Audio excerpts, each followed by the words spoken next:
Hey Shams, how are you? Good, man. Good. Happy to be here. Yeah.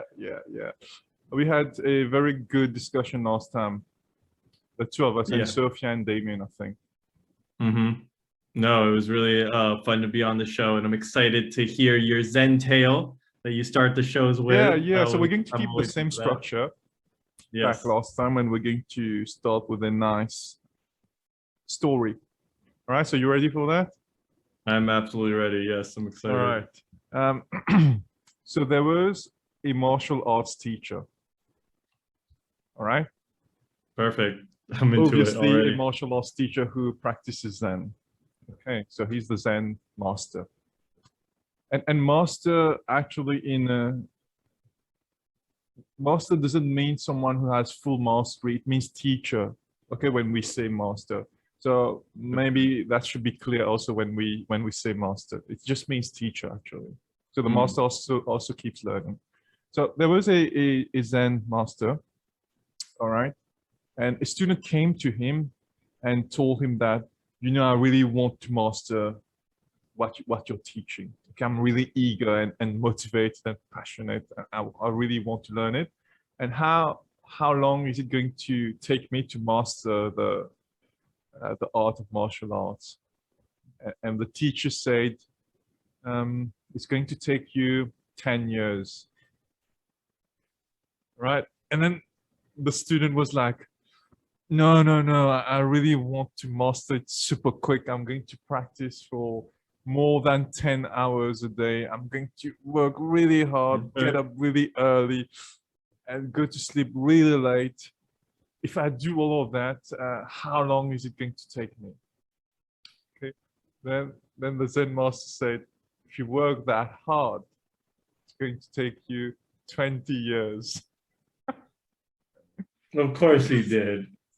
These Zen masters never want to never want to cut someone a break. Yeah.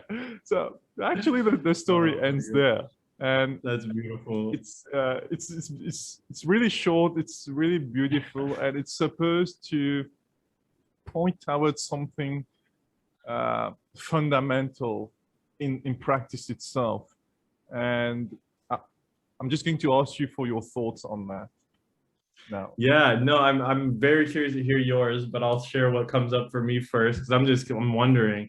So I'm like, okay, so what makes me think is like you said, there's something that they're doing that if you practice too hard, you're actually doing something wrong. There's actually that's not the most effective and efficient way. And either that there's something about martial arts that is about like patience and relaxation and acceptance, so like this fact that he's just so eager is actually counterintuitive to gaining a level of mastery, in at least in maybe the mental or spiritual side of the art. And then the other thing too that it made me think of is like burnout, where it's like if you aren't able to, if you exercise from sunrise to sunset 3, 4, 5 days in a row, your body is not going to be able to sustain that. And then as you're practicing those later days, you're going to find that, you're not practicing the moves properly because you're physically not at your peak at a healthy state, which is actually something I told my friend Joe.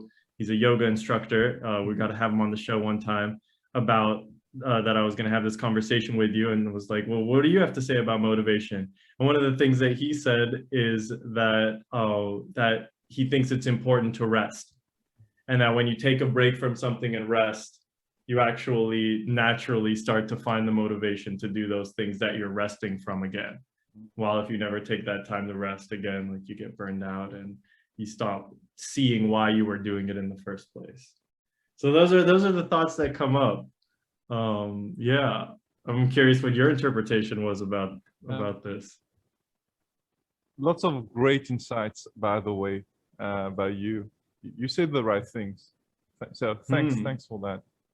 Um, Okay. so I believe the same things you've said. Maybe I will just add a few more things on what you've just said. Um, to me, possibly because we don't know what went through the Zen master's mind, right? So we're Yeah. just speculating. And that's what I love about it. Yeah, that's a beautiful thing about the story. It's supposed to make you think, reflect, and for Buddhist guys or Zen guys, the most the beautiful mind is actually the reflective mind in Buddhism. So when people sit down and reflect about things deeply and actually go beyond the ego, because we're just trying to understand. I'm not trying to prove a point, and you're not debating me. We're just trying to understand, right? So that's considered to be the most pure state of the mind when we're just reflecting.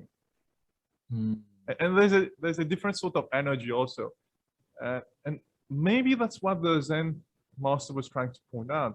It's not about killing yourself in the practice. It's possibly about gaining a sort of balance, like you said. And what I think is really important for people to understand also is that it's always the long-term plan. It's always long-term when you start something. It's not like instant result. So when you do something, when you build something, whether it's a relationship, whether it's a career, it takes 10 years, man. I mean, everything takes at least 5 years maybe to start to see results. And then possibly 10 years. Like I had my first corporate workshop, which I was telling you about. That came after 5 years of actually going and doing public speaking, talking about Zen, meeting people and teaching here and there. I mean, it just doesn't come in the first year. And I've been on national TV also, maybe after 4 years of speaking in public. And now that was never the aim anyway. So that's a different thing. But I'm just saying that it takes time to build something. And realistically, it takes 10 years to have a certain sort of grip on the stuff you're teaching. Let's say for me, teaching math, I've been teaching it for 13 years. And it's now that I have a sort of maybe in-depth knowledge of what I'm doing. So I think everything takes time. And you talk about patience, I would say discipline is very important. And to me, it's like trying to, I think Jordan Peterson talks about it. He's a clinical psychologist. I don't know whether you've heard about him, but he always talks about... Yeah, I was into him for a little while. Cool. Yeah. So you really know what I'm talking about. So he talks about improving 1% every day, which is very realistic. So you improve 1% every day on whatever thing. Think about what happens in 1 year. Think about what happens in 2 years, in 3 years, in 4 years. And yeah, you don't need to improve a lot every day. You just need to improve little by little. Yeah.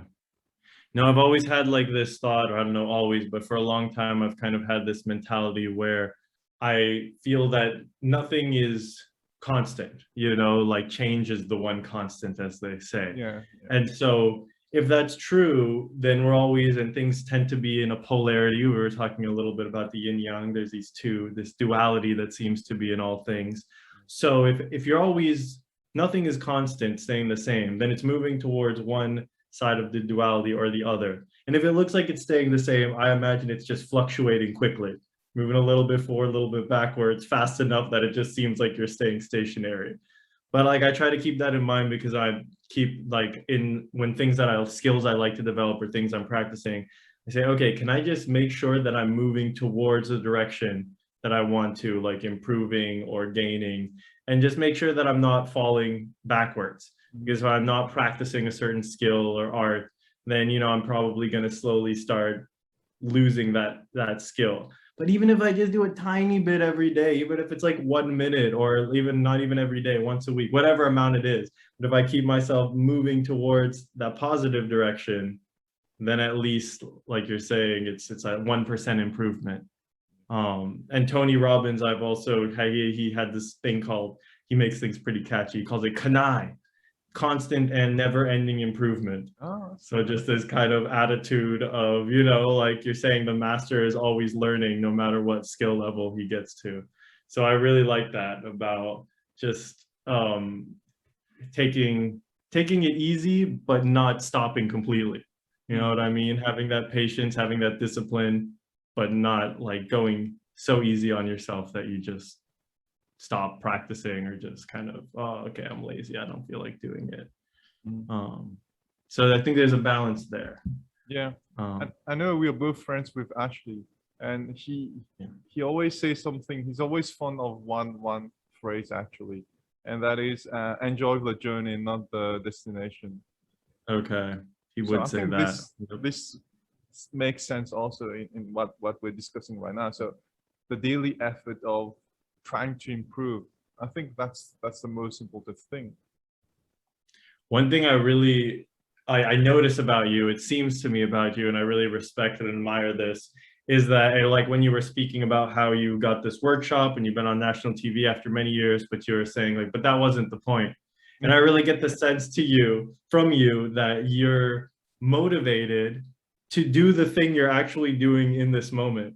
So like for this conversation we're having, you're motivated to have this conversation, to interact, to connect, to consider and reflect, but not necessarily with an end goal of like, oh, but I want it to lead to this eventually, or I'm doing it in order for this to happen later. Yeah, there is no end goal in our discussion actually.